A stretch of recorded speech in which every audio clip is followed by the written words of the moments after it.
Uh-oh. I'm wearing my funny glasses. I left my regular glasses at work, so I gotta wear my X safety glasses. I smell gas. I wonder what that could be.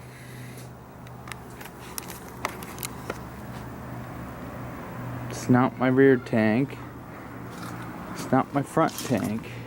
That's what I figured was gonna happen and should have taken care of it sooner. But what it is our from the rear tank steel line to the selector valve, and then after the selector valve, those 31-year-old fuel hoses are starting to split. One of them has actually sprung a leak, so I'm thinking of maybe moving this thing into the garage. I've got some time before I have to go to work. Probably take care of this so I don't lose like 20 gallons of fuel. And then maybe I'll take it to work and get it out on the road and move it and stuff, and see if maybe it runs a little better now that it doesn't have a freaking fuel leak. I think that's probably why it hesitates sometimes even after it's warmed up, is that it's probably lost some fuel pressure, or maybe it's letting air in or something. So I need to take care of this now because it's leaking a little bit of gas, and who knows how many. I don't think I've lost a whole lot. It's a small drip, but it's enough where you can smell it, and it's getting on the selector valve, and it's just a fireball waiting to happen. So we need to take care of this. I think I have enough fuel line. I bought like 5 feet of it, and I probably used a foot of it, so I think it should still have quite a bit left. Okay, got you on life support here, so I'll more than likely get tangled up in 5 different cords. Now let's just give it a good look under here. So we got some leakages. Our rear seal looks okay. We got grease flung from the drive shaft. But I think down here we got a transmission pan leak somewhere. Probably wouldn't hurt to throw a new pan on it. Look at that fucking thing. But you can see this undercoating or whatever on here has been eaten away because of this fuel leak, and it's cleaned our charred electrical connections from our shorted what was it, the trailer wiring back there somewhere. That thing dangling, that was part of the trailer wiring for the trailer brakes.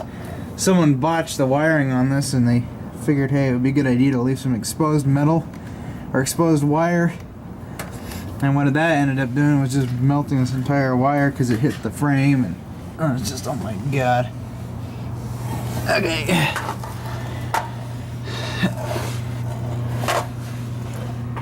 Alright, let's get up in here.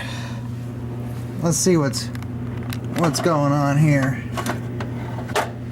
Let me grab my light. God damn it. I got some water. Water dripping from somewhere.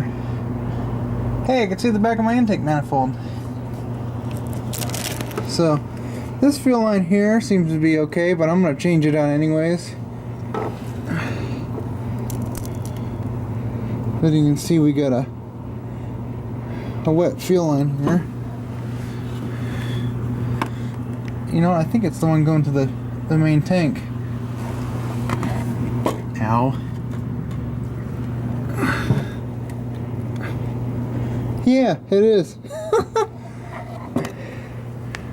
Oh wait, no, it's not. It's the one going to the rear tank.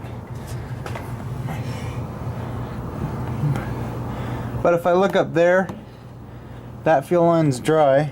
But if I come here, this one here, going from the rear tank to this guy here, is sopping wet. So I wonder if that was changed out at some point. Maybe the clamps are leaking. I don't know, I think I'm gonna have to go to the back and pinch that line somewhere. Hopefully I don't ruin that new hose I just put on there.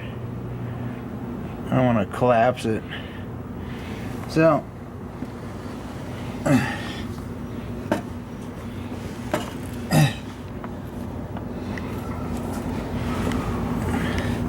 It's kind of hard for me to do this camera thing and the light. Real quick, this is the fuel hose I bought. You can get this from Ace Hardware.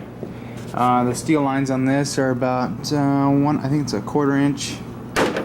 So I just went with that. And it worked pretty good on the rear tank. It was just the right size. Anything bigger, it would have been an issue. Yeah, 1/4 inch fuel line. So we'll see how that does, and we'll see how long it lasts. Okay, success. We have one line replaced. I'm just gonna replace the leaking one now, and then probably tomorrow I'll go get some more hose because I cut one piece that was a little too short, and the other piece was the majority of it.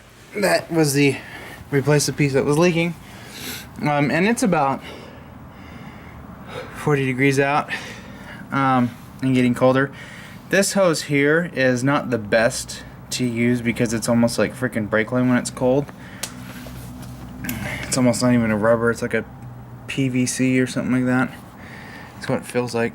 But what I did to help get that on there safely without using a heat gun or any type of flame, what I did is I took the hose, or got a bowl, like a steel bowl, and just filled it up with like hot water. Just tap hot water like 140 degrees, and it gets it hot enough to where it's a little bit more pliable, and you can really, these ends you want to be able to squish down, and once you do that, they squish down and you can get it on the hose barb. But we got a nice tight fit on both ends. The problem that this thing had is the clamps were so old, you know, along with the fuel hose being old. It was, some of the clamps have snapped. Like this one, there's like half a clamp. So it's just, you can see that's not a good seal. This hose here, look at that. It's done. The thing when we do the diesel conversion, we're gonna integrate some stainless steel lines in there somewhere, somehow. This is the rest of the hose. I think this is original. It had some weird labeling on it somewhere.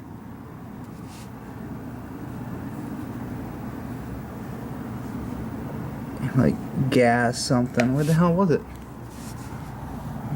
I saw text on it. Maybe I was looking at a different one. I don't know. This one here was the culprit. You can clearly tell it's the original. Look, they got these. Ford has these weird lines on it. A lot of their hoses are like that. You can tell they're factory. Yeah, the inside of that's not very good. You know, this gets to a point where it collapses. Debris catches in there, and then you start having fuel starvation. The engine won't run right, and then you'll be broken down on the side of the road. I don't see any leaks. I pinched off the rear fuel line with the vice grip. I'm actually gonna go undo that right now and see if we get any leaks. And we might be okay to drive. I'll probably run up to Ace, grab a bunch of hose clamps if they're still open, and then throw that on there. I might drive this just for a little bit to see if it leaks. I mean, it's a pretty tight fit on there, but we'll need to get some clamps in there. I'll see if I have some, but I think I'm pretty much out. Well, anyways, I think this is it for now. Until tomorrow, we'll probably do some more fuel lines tomorrow if I don't have to go into work early. But I think we are good. Just undo that clamp and then we'll be good to go. This is from, I wore gloves and then I took them off and accidentally touched the line. And if you want to keep gas from getting in your armpits, if you're working fuel, doing filters and whatnot, get a towel and get some tape, wrap it around your arm and tape it, and you will avoid having gas go into your armpits and have it sting and shit. So anyways, that's it for right now. I will see you guys later.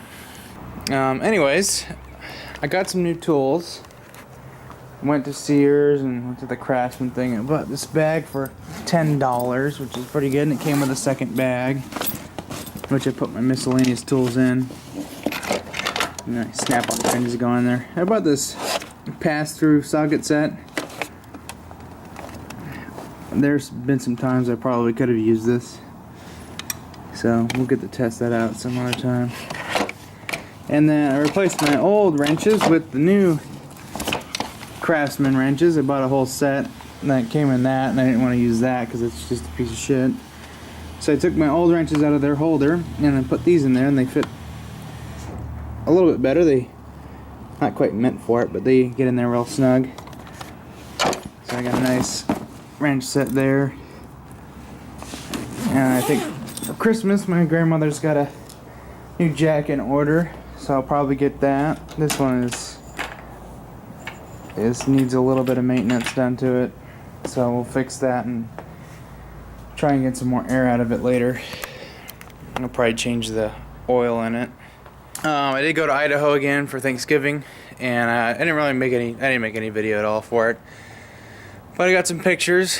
We ended up taking my dad's car. I was gonna take the truck. I was getting it ready for that, but my dad was gonna ride back with me, and he was out for a customer thing, and he has this bag and laptop bag, and we just take the car. So I just took his car, and part of the way back we got like 50 miles to the gallon, which is pretty sweet. It was a nice flat stretch of highway for about 10-15 miles. We were getting 52 miles to the gallon, and then after that it was like 40 something because we started getting inclines and stuff like that. And I was doing pretty good. That was with half a tank of regular and half a tank of premium.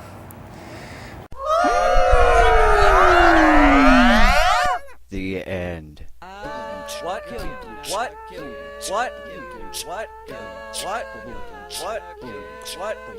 What?